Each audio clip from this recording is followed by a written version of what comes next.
Veneto, assessore Sartor, che cosa ha fatto al riguardo?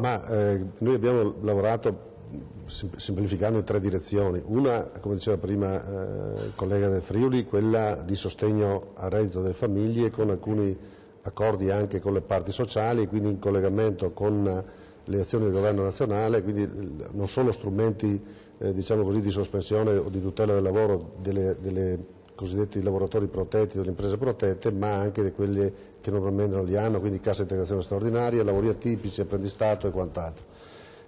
Questo primo, quindi garanzia anche attraverso, ripeto, l'accordo con le parti sociali, per quanto riguarda l'impresa dell'artigianato anche attraverso gli enti bilaterali che hanno il cofinanziamento dello Stato centrale.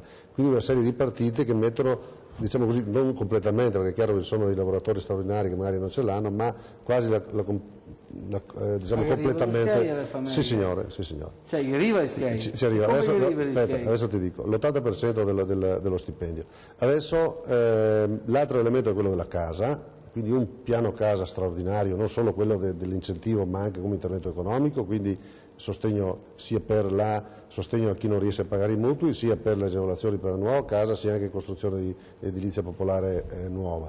L'altro filone è quello di intervento diciamo, nei confronti delle imprese. Ecco, la prossima settimana faremo un accordo del tavolo di crisi attraverso il tavolo di crisi che abbiamo sottoscritto e che convochiamo, dove ci sono i rappresentanti anche del sistema bancario, oltre naturalmente del sistema dei confidi e delle associazioni di categoria e la Regione, alcuni elementi di accordo con il sistema bancario per la sterilizzazione dei mutui per chi non è in grado di pagarlo anche delle imprese, e quindi un anno magari di moratoria, con intervento di sostegno nostro, l'anticipazione per la cassa integrazione se l'INPS non riesce a pagarla, quindi per anticipare la cassa integrazione ai lavoratori.